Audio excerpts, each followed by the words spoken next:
Hello student, आप सभी का स्वागत है आपकी अपनी क्लास में। आपने देखा होगा कि हम आपके लिए 12th स्टैंडर्ड के फिजिक्स टॉपिक के बहुत अच्छे इंपॉर्टेंट वीडियो बना रहे हैं और अभी हमें बनाते हुए मुश्किल से 1 महीना हुआ है और देखा होगा आप सभी के सहयोग, आप सभी के प्यार से हम 1K के बहुत करीब हैं। 1 मंथ, विदिन 1 मंथ हम 1K के बहुत करीब हैं। तो बच्चों को कुछ कमेंट मैसेज भी आए कि सर आज टीचर्स डे है और आज विशेष दिन है, तो क्या हमारी बात आप मानेंगे? तो उनका बिल्कुल बताइए क्या बात है। तो उन्होंने कहा सर ऐसा कुछ टॉपिक सर बनाइए क्योंकि सर हम लोग 12th पास कर चुके हैं सर, और हम लोग सर अब 12th कैसे पढ़ें, जो कि अब पढ़ तो रहे हैं सर। तो क्या एयरफोर्स हम लोग तैयारी कर रहे हैं, कुछ बच्चे तैयारी कर रहे हैं पॉलिटेक्निक की, कुछ एयरफोर्स की, कुछ नेवी की। तो बोले सर साइंस तो सब में एक रहती है, लगभग क्वेश्चन का स्टैंडर्ड बढ़ता जाता है। तो मैंने कहा ठीक है, मैं ऐसा कोई वीडियो बनाता हूँ आपके लिए। इंट्रोडक्शन वीडियो रहेगा आज टीचर्स डे में मेरा, कि मैं पहले तो क्वेश्चन बताऊँगा आपके, वो एयरफोर्स के, नेवी के टुकड़े रहेंगे। तो कुछ टफ क्वेश्चन जाएंगे आगे, वो एनडीए के रहेंगे। और टफ जाएंगे देखिए सीडीएस के आ जाते हैं, जैसे आप क्रेज बढ़ता जाता है ना 10th 12th बीएससी, तो वैसे ही आपका स्टैंडर्ड बढ़ता जाता है क्वेश्चनों का भी। तो मैंने ये सोचा कि ऐसा कुछ टॉपिक बना के चलते हैं शुरुआत से, और आपकी कमेंट आएगी मेरे पास और भी आती रहेंगी। तो आप जिस टॉपिक का, जिस क्लास का वीडियो आप कहेंगे, उसकी टॉपिक का वीडियो मैं आपके लिए यूट्यूब में अपलोड कर दूंगा। क्योंकि मैंने पहले भी कहा है और आज भी कह रहा हूँ पहली क्लास में आपसे कि अगर आपको लगता है कि फिजिक्स में कोई प्रॉब्लम क्रिएट हो रही है तो मुझे बताइए, कमेंट करिए, मैं आपको उस टॉपिक का बिल्कुल स्पेसिफाई क्लियर करके आपको मैं सबमिट कर दूंगा, ठीक है ना। और आज दिन देखिए विशेष है, टीचर्स डे का अवसर ऐसा है। इसी टीचर्स डे में आपके लिए मैं क्लास लेके आया हूँ एक बढ़िया टॉपिक, जिससे एयरफोर्स में और पॉलिटेक्निक में सब बहुत इंपॉर्टेंट क्वेश्चन पूछे जाते हैं। उस टॉपिक का बहुत महत्व भी है। देखिए अभी तो पहले ये लिखा है, टॉपिक तो है नहीं, टॉपिक ऊपर दिख रहा है देखो आपको, air force, navy and polytechnic classes. ठीक, इसके लिए मैं ले रहा हूँ आज से आपकी पहली क्लास। अगर आपको लगता है कि आपको और कुछ चाहिए तो मुझे कमेंट करिए, मैं उसका भी क्लास बना दूंगा। और आप कहेंगे तो मैं हफ्ते में 2 या 3 दिन आपका वीडियो इसका बना दिया करूँगा, और आप कमेंट करेंगे तो मैं लाइव क्लास भी इसकी ले लूँगा आपकी, ठीक है। देखिए हैप्पी टीचर्स डे। सर आप क्यों कह रहे हैं? टीचर तो हमें विश करना चाहिए, आप लाइव क्लास हमसे कहिएगा, मैं आपसे यहाँ कह लेता हूँ, ठीक। अब देखिए अच्छी बात, हम लोग देखिए चलते हैं बेटा आपके पास अवसर पे, और हम देखिए लेके आज टॉपिक वो चलेंगे जो एयरफोर्स के अकॉर्डिंग, आपका पढ़ने के अकॉर्डिंग, आपका 12th के स्टैंडर्ड के अकॉर्डिंग वेरी इंपॉर्टेंट है। इसका टॉपिक का नाम है वेव मोशन, आपने पढ़ा होगा। और वेव मोशन को हम लोग बोलते क्या है? तरंग गति। तरंग गति, वेव मोशन जब लेके चलेंगे हम लोग, तो देखिए वेव मोशन के अकॉर्डिंग जब आगे बढ़ते हैं अपने स्ट्रक्चर में, वेव मोशन, तरंग गति, ये बहुत अच्छा टॉपिक है। इसके बारे में काफ़ी लंबा वीडियो बन सकता है, पर आज मैं आपको इंपॉर्टेंट चीज़ इसकी बताऊंगा, और अगर आप कमेंट करेंगे तो इसी का मैं डिस्क्रिप्शन वीडियो भी आपको बना दूंगा, ठीक है।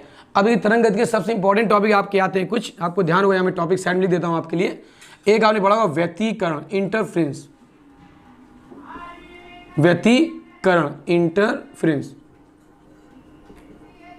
एक आपको दूसरा टॉपिक आपको बहुत इंपॉर्टेंट इसी में आता है, व्यतिकरण के आगे आप टॉपिक चलेंगे तो आएगा विवर्तन।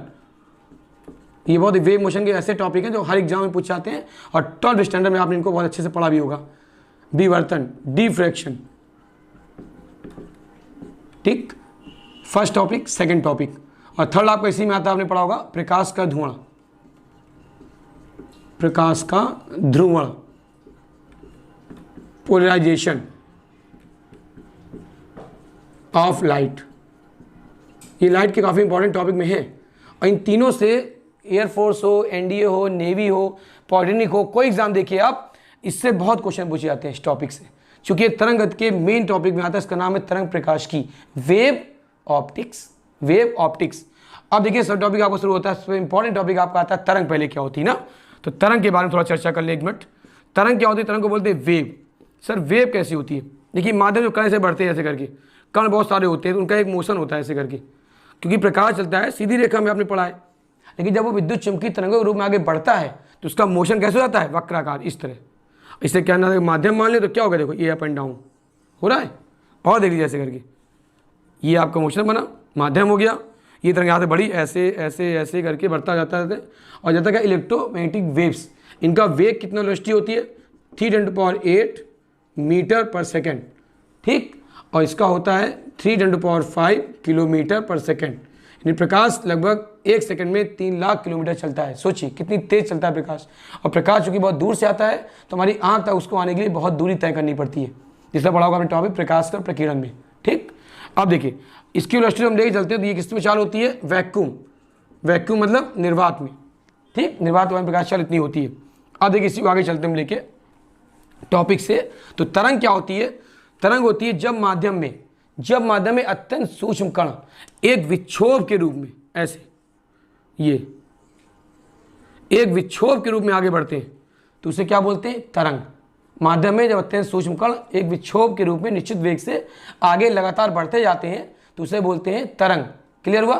अब तरंग में दो प्रकार की तरंगें आती हैं बेटा। नंबर 1 क्या होता है, नंबर 2 क्या होता है। ये क्या है देखिए माध्यम, ये क्या है? कणों का विक्षोभ। ये इसमें कण होते हैं बहुत सारे, ऐसे नन्हे छोटे छोटे कण होते हैं, इस तरह के सब एक लेयर बन जाती है। एग्जाम्पल, आप कोई रस्सी बांध लें ऐसे, ठीक, और रस्सी बांध के उसको आप झटका दे दें खींच के, या दूसरे ऐसे कर दे, ऐसे छोड़ दें, तो रस्सी कैसे करेगी? ऐसे ऐसे ऐसे ऐसे करेगी, ऐसे ऐसे। तो ये क्या बन गई? तरंग। और ये ऊपर क्या हो रहा है? कण, छोटे छोटे कण नन्हे मुन्ने ऊपर अप एंड डाउन कंपन हो रहे हैं इसमें, ठीक। तो ये बन गई तरंग। तरंग एक प्रकार आपने पढ़ा होगा इसका अनुप्रस्थ तरंग,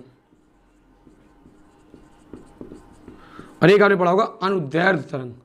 अनुदैर्ध्य इनको बोलते हैं ट्रांसवर्स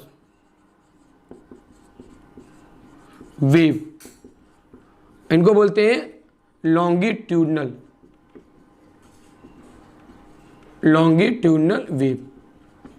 अनुप्रस्थ तरंग क्या होती हैं? वे तरंगे जिनका संचरण माध्यम, ये माध्यम के चलने क्या होता है? लंबवत होता है, परपेंडिकुलर, लंबवत होता है, उन्हें बोलते हैं अनुप्रस्थ तरंगे। और वे तरंगे जिनका संचरण माध्यम के चलने की दिशा के समांतर होता है, उसी दिशा में होता है, पैरेलल ऐसे, तो उसे क्या बोलते हैं? अनुप्रस्थ तरंगे। क्लियर हुआ? अनुदैर्ध्य तरंगे, अनुप्रस्थ तरंगे, वे तरंगे जिनका संचरण माध्यम के चलने की दिशा के लंबवत होता है, उन्हें अनुप्रस्थ तरंगे कहते हैं। जैसे आप देखें रस्सी है, रस्सी आप दूसरे बांध दें, या रस्सी का एक सिरा आप बांध दें और दूसरे सिरे को हाथ से झटका दें, तो जो तरंगे ऐसे बनेंगी वो क्या होंगी? ये देखिए, फिर से एक बार समझ लीजिए, ये रस्सी आपने यहाँ बांध दी, इसको आपने झटका दिया, तरंगे कैसे बनेंगे इसमें? ये, तो ये क्या होते हैं? ऊपर वाला भाग उसको बोलते हैं स्त्रंग, और नीचे वाला क्या बोलते हैं? गर्त। स्त्रंग गर्त से मिलकर बनती है कौन? अनुप्रस्थ तरंगे। और अगर आ जाए अनुदैर्ध्य तरंगों के लिए, तो अगर कोई स्प्रिंग ले लें ऐसे करके और उसके खींच के ऐसे बांध दे, तो जो दूर दूर होंगे वो क्या कहलाएंगे? विरलन। नाम सुना होगा, विरलन। एग्जाम्पल बता रहा हूँ बेटा अच्छे आपको। और ये क्या देखिए? संपीड़न, जो पास पास है, संपीड़न। तो अनुप्रस्थ तरंग किससे मिलकर बनती है? स्त्रंग और गर्त से। ऊपर का भाग स्त्रंग, नीचे का भाग गर्त। स्त्रंग गर्त कंटिन्यू होते रहते हैं। वही चीज यहाँ भी आती है, किसमें? संपीड़न में। कि वे तरंगे जिनका संचरण माध्यम चलने के समांतर होता है, तो जो दूर दूर होते हैं कण उन्हें बोलते हैं विरल। विरल माने दूर दूर, और संपीड़न माने पास पास। तो क्लियर हुआ? अनुप्रस्थ तरंग किससे बनती है? किससे बनती है? स्त्रंग और गर्त से मिलके, ठीक। और अनुदैर्ध्य तरंग किससे बनती है? संपीड़न और विलयन से मिलके। एग्जाम्पल, किसी स्प्रिंग का एक सिरा आप कहीं बांध दें और उसे दूसरे सिरे को आप क्या करें? हाथ से झटका दें इस तरह, तो क्या हो? उसमें जो तरंगे उत्पन्न होंगी वो क्या कहलाएंगी? अनुदैर्ध्य तरंगे। पानी है, जल में आप बूंद एक कंकड़ा फेंक दीजिए, पत्थर डाल दीजिए, तो आपको जिसमें लहर, जो मूवमेंट बनेगा, जो मोशन बनेगा, वो क्या कहलाएगा? अनुदैर्ध्य तरंगे, ठीक। इसका डिटेल वीडियो डिस्क्रिप्शन वीडियो में आगे आप कमेंट करेंगे तो मैं आपको दोबारा बना दूंगा, ठीक। आज चलते हैं हम लोग अपने टॉपिक में। देखिए तरंगत में टॉपिक हमने पहला क्या नाम लिया? देखिए व्यतिकरण, बहुत इंपॉर्टेंट टॉपिक है। जो इसमें टॉपिक रह जाएंगे आपके, तो मुझे आप कमेंट करिएगा, मैं आपको अगले वीडियो में इसकी बना दूंगा, ठीक। क्योंकि ये पहली क्लास है टीचर्स डे में, ये आपके लिए हमारी ओर से सप्रेम भेंट। देखिए पहला टॉपिक क्या लिया आपने? व्यतिकरण। बहुत अच्छा टॉपिक है व्यतिकरण, बहुत इंपॉर्टेंट टॉपिक है। 12th स्टैंडर्ड बहुत इंपॉर्टेंट है, और पॉलिटेक्निक और एयरफोर्स में भी इससे क्वेश्चन पूछे जाते हैं, नेवी में भी। व्यतिकरण बोलते हैं इंटरफेरेंस। इंटरफेरेंस क्या होता है मालूम है? माध्यम में, जैसे माध्यम है, ठीक, यहाँ दो रंग ऐसे बढ़ी आगे करके ऐसे, और एक तरंग और साथ में बढ़ गई उसके ऐसे ऐसे करके, समझिएगा अच्छे। देखिए तो क्या बना? माध्यम में जब दो प्रगामी तरंगे, या माध्यम में जब दो तरंगे, प्रगामी वाला आगे बढ़ने वाली होती है, प्रोग्रेसिव वेव्स, ये आगे खंड इसका बताएंगे। तो माध्यम में जब दो तरंगे एक निश्चित आवृत्ति से, ध्यान दीजिएगा, लगभग समान आवृत्ति से आगे बढ़ती हैं, तो उनकी तीव्रताएं कुछ बिंदुओं पर क्या होती है? देखो अधिकतम, ये क्या हुआ? मैक्स, अधिकतम। और कुछ बिंदुओं पर क्या होता है? न्यूनतम। कुछ पे क्या होता है? न्यूनतम। कुछ पे अधिकतम और कुछ पे न्यूनतम। तो जहां अधिकतम होगा वहां क्या होगा? मैक्सिमम। और जहां न्यूनतम होगा वहां क्या होगा? मिनिमम। तो टॉपिक क्या बना? देखिए माध्यम में जब तरंगे आगे संचित होती हैं, तो जिन बिंदु पर तीव्रता अधिकतम होती है उन्हें बोलते हैं अधिकतम बिंदु, मैक्सिमम पॉइंट, अधिकतम, और यहाँ पे होता है न्यूनतम। तो क्या बनेगा साहब? जब माध्यम में दो तरंगे एक साथ संचित होती है, जब समान आवृत्ति से संचित होती हैं, तो उस समय उनकी तीव्रताएं कुछ बिंदुओं पर अधिकतम और कुछ बिंदुओं पर न्यूनतम, फिर अधिकतम, फिर न्यूनतम, फिर अधिकतम, फिर न्यूनतम, और ये कंटिन्यू होता रहता है। तो उस समय कुछ माध्यम में थोड़ा सा अंधेरा हो जाता है। ये घटना जल्दी होती है कि आप इसे काउंट नहीं कर सकते। उस समय जो अंधेरा होता है इस घटना बोलते हैं व्यतिकरण। समझ में आया? फिर से एक बार लास्ट टाइम, किसी माध्यम में जब दो तरंगे लगभग समान आवृत्ति की आगे संचित होती हैं तो उनकी तीव्रताएं कुछ बिंदुओं पर अधिकतम और कुछ बिंदुओं पर न्यूनतम हो जाती हैं, जिससे माध्यम में कुछ समय के लिए अंधेरा सा हो जाता है। इस घटना को कहते हैं व्यतिकरण। अब सर व्यतिकरण में आगे क्या होता है? व्यतिकरण दो प्रकार का होता है। कौन कौन सा? एक संपोषी व्यतिकरण और एक विनाशी व्यतिकरण। संपोषी व्यतिकरण क्या होता है? जिन बिंदुओं पर तीव्रता अधिकतम होती है वहां बोलते हैं संपोषी व्यतिकरण, संपोषी व्यतिकरण। और जहां पर न्यूनतम होता है वहां क्या बोलते हैं? विनाशी व्यतिकरण। क्या बोलते हैं? विनाशी व्यतिकरण। संपोषी व्यतिकरण कहाँ हुआ? जहां पे तीव्रता मैक्सिमम होगी, इंटेंसिटी मैक्सिमम होगी। और विनाशी कौन सा हुआ? जहां पे तीव्रता मिनिमम होगी। संपोषी व्यतिकरण और विनाशी व्यतिकरण। क्लियर हुआ यहां तक बेटा? संपोषी व्यतिकरण और विनाशी व्यतिकरण क्लियर हुआ? आगे चले, समझ में आ रहा है? अब देखिए इसके आगे जब बढ़ते हम लोग इसकी कंडीशन आती है बेटा, तो व्यतिकरण कुछ शर्तें भी होती हैं, वो आगे आपको डिटेल हम बनाते रहेंगे। आपको व्यतिकरण टॉपिक कंप्लीट हो गया। देखिए व्यतिकरण में आपका आगे क्या बनता है, इसमें जब यूज करते हैं तो आपको बताया हमने संपोषी व्यतिकरण, तो उसमें दो कंडीशन में आती है, एक कलांतर के लिए और एक पथांतर के लिए। तो जब कभी संपोषी व्यतिकरण होता है, संपोषी व्यतिकरण, और एक होता है विनाशी व्यतिकरण। तो जब संपोषी आपका बनेगा, संपोषी व्यतिकरण आएगा, तो उस कंडीशन में आपको कलांतर रहेगा बेटा। कलांतर वो करेगा 0, 2 पाई, 4 पाई, 6 पाई अप टू डॉट डॉट। लेकिन जब विनाशी व्यतिकरण आएगा आपका, ध्यान दीजिएगा, जब क्या आएगा आपका, जब आपका विनाशी व्यतिकरण आएगा तो उसमें बढ़ता जाएगा क्या क्या, देखिए पाई, फिर 3 पाई, फिर 5 पाई, फिर 7 पाई और डॉट डॉट आगे बढ़ता जाएगा। तो कितना देखिए बनेगा आपका? Pi, 3 pi, 5 pi, 7 pi, dot dot dot dot up to so on. तो ये कब बताता है आपको? अलग बढ़ने के लिए। देखिए तरंग ऐसे बढ़ रही थी आगे, ऐसे बनती तरंग, ऐसे तरंग आगे गई थी, याद होगा आपको, तरंगें दो बनी थी हमारी इस तरह करके। देखिए तो यहाँ पे क्या था, देखिए समझिए, ये क्या होता है 0, फिर ये पाई, फिर ये 2 पाई, फिर ये 3 पाई, इस तरफ आगे बढ़ता जाता है पाई 3 पाई। ठीक है, इसका तरंग गति आगे न्यूमेरिकल लगवाएंगे तो आपको वहाँ समझाएंगे। तो पाई यहाँ कलांतर हो गया। अब इसमें क्या टॉपिक आता है? Max maximum. तो एक फॉर्मूला इसका बनता है, ये तो कलांतर की बात हो गई। किसके लिए? फॉर्मूले के लिए। फॉर्मूला क्या होता है? आई बराबर होता है एक I1 plus I2 plus 2 root I1 root I2 cos phi. अब जब अधिकतम लेके चलेंगे संपोषी के लिए तो cos 0 आएगा। cos 1 क्या होता है? 1। तो यहाँ देख क्या बनेगा? I1 plus I2 plus 2 root होता है बेटा, है 2 रूट I1 इंटू I2। तो फॉर्मूला क्या बन जाएगा? I1 प्लस I2 का होल स्क्वायर बना। तो I मैक्स अगर लेके चले हम लोग, I मैक्स, तो फॉर्मूला क्या जाएगा? Under root I1 plus I2 का होल स्क्वायर लेके चले तो ये क्या बना? A1 प्लस A2 का स्क्वायर। देखिए ए स्क्वायर, तो रूट I1 है ना, देखिए रूट I1 रूट I2 का स्क्वायर बेटा है, ध्यान रखिएगा। Root I1 root I2 square क्या बना? I1 plus I2 plus 2 root I1 I2। तो I मैक्स लेंगे तो आपका रूट I1 क्या हुआ? A1 और रूट I2 क्या हुआ? A2। सर किस फॉर्मूले से हो गया? बिल्कुल बताऊंगा बेटा मैं। तरंग तीव्रता समानुपाती किसकी होती है? आयाम की। ठीक, आयाम बढ़ेगा, amplitude intensity is just proportional to क्या होता है? Amplitude square. अगर एम्पलीट्यूड बढ़ता है तो इंटेंसिटी भी बढ़ जाती है। तो क्या आया? आई ए स्क्वायर या आई इक्वल टू के स्क्वायर। तो रूट आई क्या हो गया यहाँ से? सर रूट आई क्या हो गया? ए हो गया। Very good. देखिए ऊपर से कन्वर्ट करिए इसको, ए क्या हो गया? Root I. तो यहाँ पे क्या आएगा? A1, यहाँ पे क्या आएगा? A2। तो फॉर्मूला क्या बन गया देखिए हमारा फाइंड करने पे? आई मैक्स बराबर A1 प्लस A2 का स्क्वायर। वेरी गुड, क्लियर हुआ? बहुत इंपॉर्टेंट सूत्र निकल रहा है देखिए व्यतिकरण का। और दूसरा लेंगे तो क्या बनेगा? देखिए आई मिनिमम के लिए लेके चलेंगे जब, तो क्या होगा? A1 देखो यहाँ से बनेगा, देखिए तो रूट I1 सॉरी आएगा I1 plus I2 plus 2 root I1 into I2 और cos फाई। तो cos फाई क्या रखेंगे आप? cos पाई। शुरू कहाँ से हो रहा है? cos पाई से। पाई वैल्यू कितनी होती है cos में? 180 अंश की वैल्यू -1। तो क्या आ गया है देखिए आपका बना I1 plus I2 plus 2 root I1 root I2, यहाँ पे -1 हो गया सर। तो कितना बचा देखिए?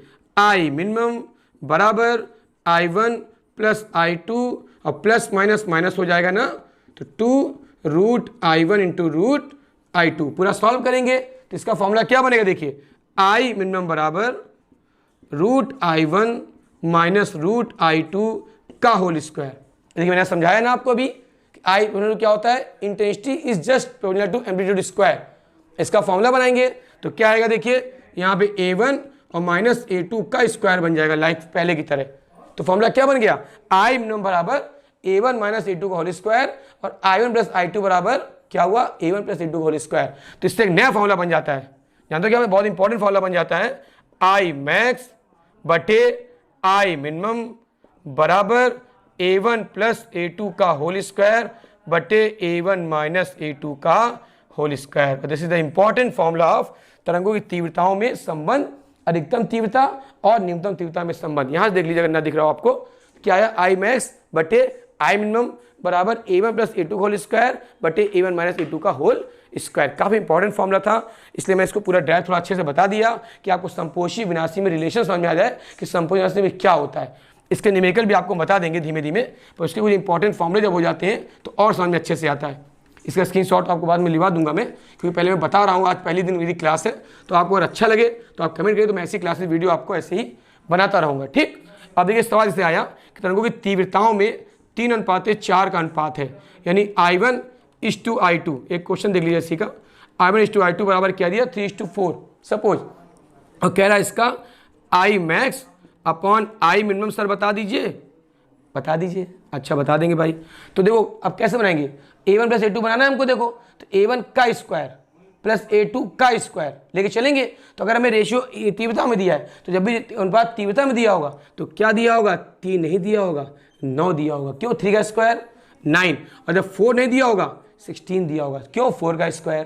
तो इससे पहले क्या निकालेंगे, पहला पार्ट आप सर एक और बता दीजिए हमको, अगर हमें A1 अपॉन A2 ना दिया हो तो कैसे निकालेंगे, वो भी हम बता देते हैं आपके लिए इस सवाल में, क्योंकि वैल्यू किस में आ गई, आपकी वर्ग में आ गई। तो अगर तरंगों की तीव्रताओं का अनुपात 9:16 है तो उनके आयामों का अनुपात ज्ञात करिए और अधिकतम व न्यूनतम तीव्रताओं का अनुपात भी ज्ञात कीजिए। लेकिन दिस क्वेश्चन फर्स्ट पार्ट लगाते हैं हम लोग, तो intensity just proportional to amplitude square बताया था मैंने अभी आपको, intensity is proportional to A square. तो फाइंड कीजिए फॉर्मूला क्या बना, I1 अपॉन I2 बराबर A1 अपॉन A2 का होल स्क्वायर।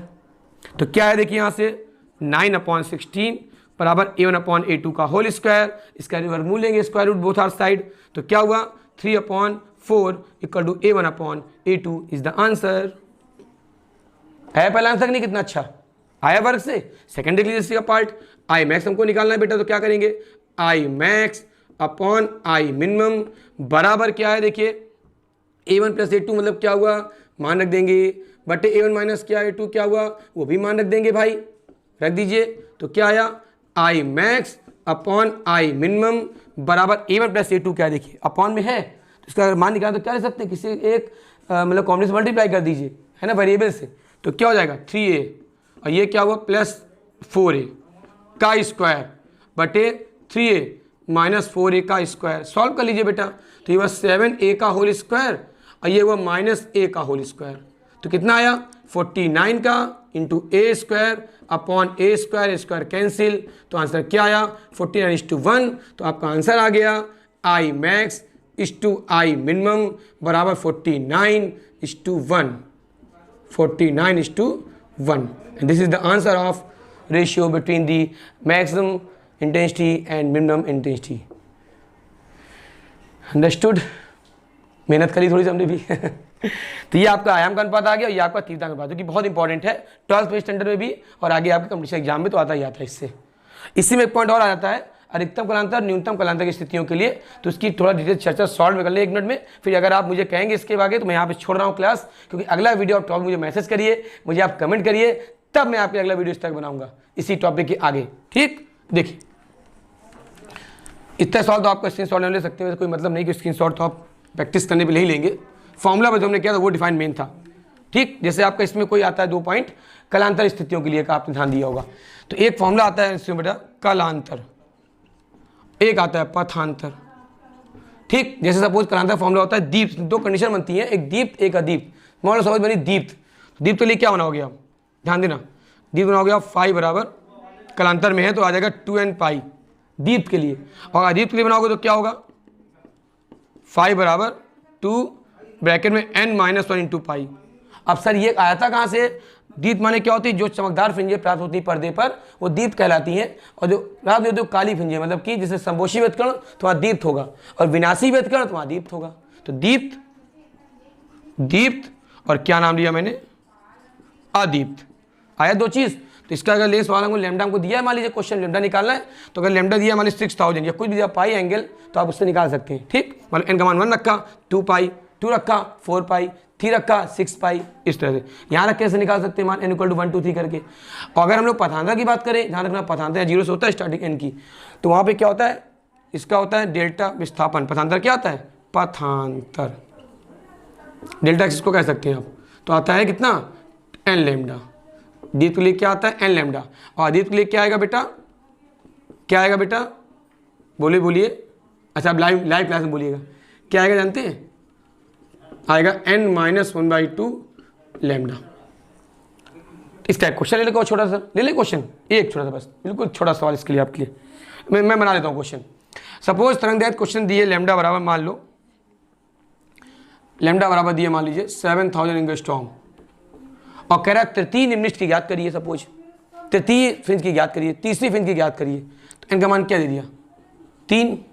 6000 प्रकाश किसी प्रकाश में पड़ रहा है, और उसकी तीसरी फ्रिंज के लिए, फ्रिंज क्या होती है बताया था हमने, जब यंग का प्रयोग बताएंगे तो उसमें क्या आएगा? यंग का प्रयोग बहुत इंपॉर्टेंट टॉपिक है, यंग एक्सपेरिमेंट इसका। तो यंग एक्सपेरिमेंट ये कहता है कि जब फ्रिंज की चौड़ाई बढ़ती है तो जो पर्दे पर जो चमकीली काली रेखाएं दिखाई देती, पट्टिकाएं दिखाई दिखती हैं, जब प्रकाश किसी प्रकाश तो ऐसे निकलता है ऐसे मार्ग में आगे, और आगे बढ़ता है तो इसमें पर्दे में एक फिल्म होती है, तो यहाँ पे छिद्र होने के बाद ऐसे करके S1 एक होता है S2, तो यहाँ से एक यहाँ जाता है और एक यहाँ से यहाँ जाती है, और जहाँ पे मिलता है उसे क्या बोलते हैं? P।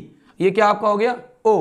जब इसका यूज करेंगे तो यूज करके आपको तो बदनी बनेगा, उसके अकॉर्डिंग आपका आएगा, तो उसमें ध्यान दीजिएगा। अकॉर्डिंग जब आएगा तो ये क्या होगा? स्मॉल डी, और ये पट्टियाँ प्राप्त होती हैं यहाँ पे B D B D B D, तो क्या होती हैं? दीप्त अदीप्त, दीप्त अदीप्त, B for brightness and D for dark.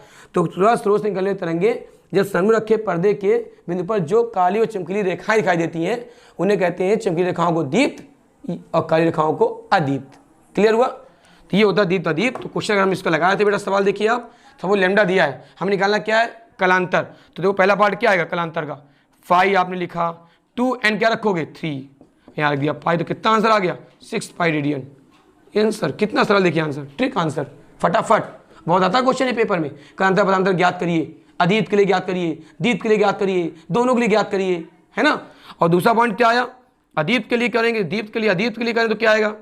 2 bracket में n-1 इंटू पाई, n क्या रखोगे? 3 आए देखो, तो 2 गुणे 3 माइनस 1 पाई, 2 बचा तो कितना आया? 4 पाई। ये भी क्या मात्रक रहेगा? रेडियन। ये भी मात्रक क्या आता है? रेडियन। कोण का मात्रक क्या होता है? रेडियन। क्लियर हुआ? अब लिखते इसको लेकर मान लो पथांतर की बात करें हम, तो पहला पॉइंट क्या दिया है? डेल्टा एक्स बराबर क्या? n lambda. n कितना दिया है? तीसरी फ्रिंज के लिए, तो क्या हुआ? डेल्टा एक्स बराबर 3 इंटू लैम्डा कितना दिया था? 7000। कितना हो गया? 21000 हो गया। आ गया। दूसरा देखिए अदीप्त के लिए बेटा, तो क्या होगा? डेल्टा एक्स बराबर n-1/2 लैम्डा। तो क्या है देखिए, n क्या रखा आपने? 3 माइनस 1/2, ठीक, इंटू लैम्डा कितना रखा आपने? 7000। सॉल्व कर लीजिए, सिंपल, 6 5/2 कर दिया, ठीक है, 5/2 इंटू 7000 डिवाइड कर दीजिए, कितना काटा देखिए, इससे यहाँ आ गया 2 3 जा 6, कितना बचा? सोचिए सोचिए सोचिए सोचिए कितना बचा? अरे सिंपल, सारे कितना? 35 होगा। गुणा कर दीजिए, 0 0 0 0 0, 5 में 25 की 5, कितना आया? गुणा आपको नहीं दिख रहा, वो नीचे पहुँच गए शायद हम, सॉरी ऊपर पहुँच जाते हैं। गुणा करिए गुणा करिए गुणा करिए, तो क्या आया? 5 0 0 0, 5 में 25 की 5, कितना बचा? 5 5 जा 25, 5 2 बचा कैरी, 5 3 जा 15, 15 टू 17, दिस इज आंसर 17,500। ये क्या आएगा? दूरी है ना, क्या होता है? एंगस्ट्रॉम में, एंगस्ट्रॉम में आ गया देखिए आंसर। ये भी एंगस्ट्रॉम और ये भी एंगस्ट्रॉम। समय थोड़ा कम होने के कारण इतना मैं देखिए आपको पढ़ाया व्यतिकरण के बारे में, और आप इससे घर में थोड़ा सा प्रैक्टिस करिएगा और देखिएगा कि इसमें क्या आपको डाउट समझ में आया, तो मुझे आप मैसेज करिएगा कमेंट, तो इसकी मैं डिस्क्रिप्शन वीडियो अच्छे से और बना दूंगा, किसी टॉपिक की बना दूंगा, ठीक है। अगर आपको लगा होगा टीचर डे में टीचर ने सर मेहनत की है, और टीचर डे बहुत अच्छा अवसर होता है, आप जानते हैं, बहुत विशेष दिन होता है, हम लोग का बहुत विशेष दिन होता है। इसी विशेष दिन में देखिए आपके लिए लेकर आया थी वीडियो, ये टीचर डे के अवसर पर। मेरी पहली क्लास थी, ऐसे फिजिक्स में एवरी टॉपिक आप क्लियर कर दूंगा। आपको जो डाउट हो मुझे मैसेज करें, मेरा व्हाट्सएप नंबर लिखा है आपके सामने 8707651371। इस नंबर मुझे मैसेज करिए और मैं आपके टॉपिक के अनुसार वीडियो क्लास देता रहूँगा, और आप कहेंगे तो मैं लाइव क्लास भी आगे लूँगा। Okay, thank you and have a nice day.